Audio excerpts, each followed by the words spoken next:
So I think this is one question among many that really highlights sort of the ways that local politics and what we have previously thought of as national politics really intersect with one another. Um, you know, the fact that we have seen the rise of not the first certainly xenophobic president in American history, but certainly one of the more outspoken and on the surface racist and xenophobic presidents in recent memory means that I think a lot of so-called progressive and liberal cities have to be looking very seriously at how it is that they are complicit in that which we see nationally. The logic of Seattle being a sanctuary city, I think, rings very hollow when we're displacing Black and brown people as a result of gentrification, as a result of a rise of unaffordability. So that the question of affordability, I think, is very much related to this question of how it is that we're going to be the sanctuary city that we have pretended to be on paper. So again, I kind of refer to earlier policy recommendations that I made with respect to constructing more housing. I also, in my candidate announcement in November of late last year, November 2018,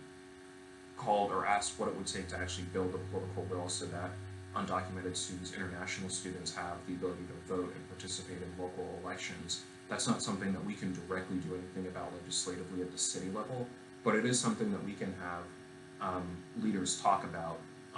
on the campaign trail and as candidates, and build the relationships and the political will to have happen at the county level.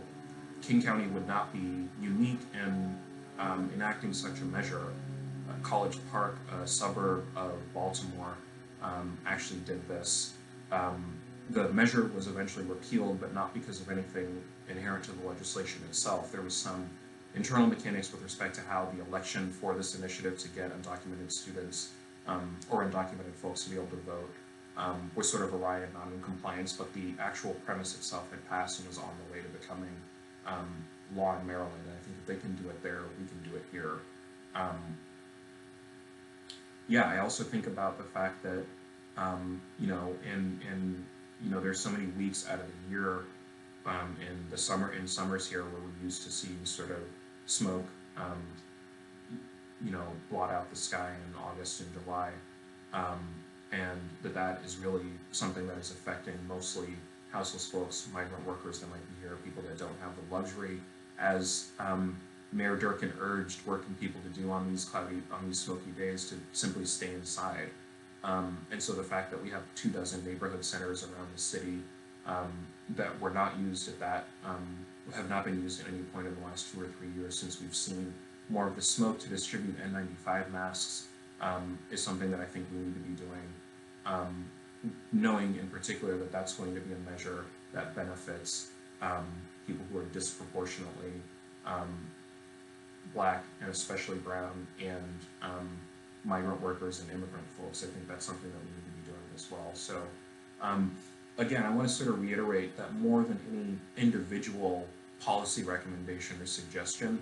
we want to see candidates that get in there. I think for those of us who were progressives and on the left in the city, we want to see candidates in there who have a history of showing up for these kinds of fights, have a framework for articulating how it is that our political system is disadvantaging the disadvantaged even further, and knowing that we don't necessarily need and we can't really afford more representatives, and we have to push to understand these issues. We need people who are in there who already have this as a framework and part of their value system to begin with.